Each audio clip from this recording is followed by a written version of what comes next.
invention convention, invention leagues, inventing as a whole, and whatever you want to name it, really knows no certain demographic. So it's for everyone, whether it's a small child, an older child, socioeconomically challenged child, to an affluent neighborhood. Anybody and everybody should view themselves as an inventor.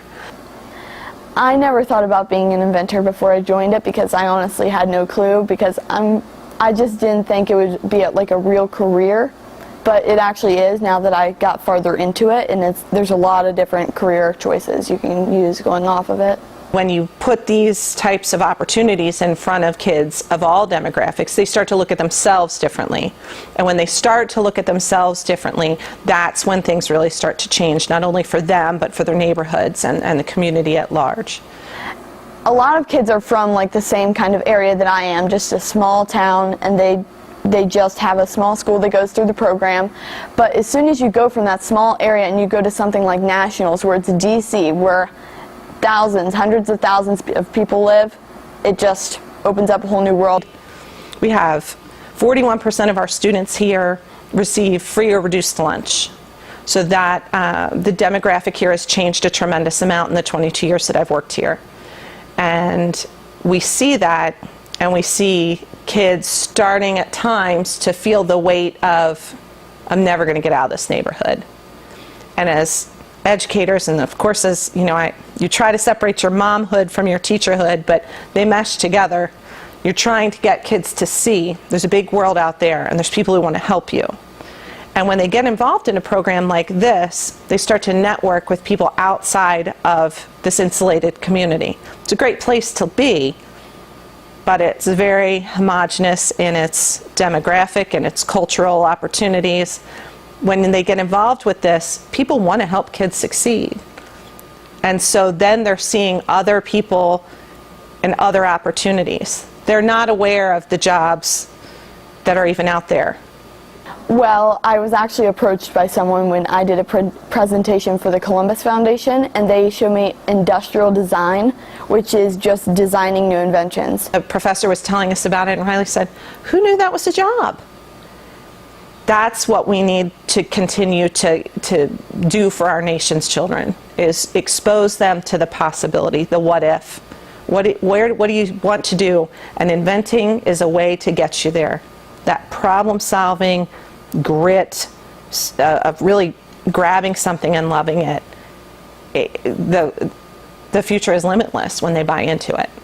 Anyone can do it, no matter their age, because it's very easy for a kid to navigate through the program and through the book, and as long as their school district runs the program, anybody can do it. It's open to everyone. And now we're seeing all these STEM-related jobs or STEAM-related jobs. That collaborative skill is so important that I think when you do inventing, it's no longer an isolated thing. You may be creating something, but you're networking, either finding a mentor or you're finding collaborators who can help you. It sparks their creativity, and it's fun to them, because then they can develop those new skills, like the public speaking skills, communication skills, confidence. That really helps, especially when they're presenting in front of their class and everybody loves their invention. That really boosts your confidence. And it's just fun for them. It's more fun than just sitting through class all day, and it's interactive, so you can do, it's like hands-on, building the prototype, recording it all in your journal. It's just great.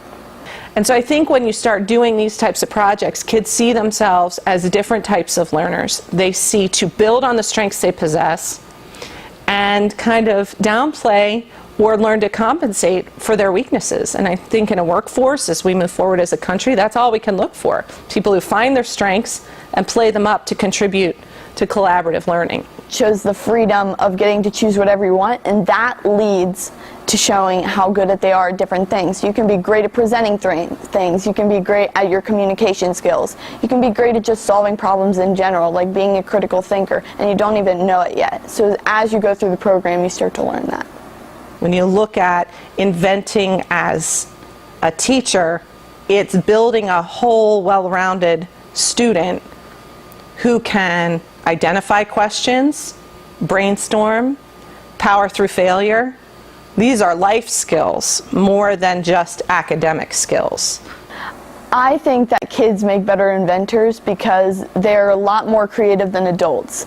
And a lot of adults think that some things aren't possible, but kids think that anything is possible, and they will try to solve whatever comes to their mind, or whatever they really care about, or whatever they want to happen, whatever they want to see change in the world, they'll try to do it.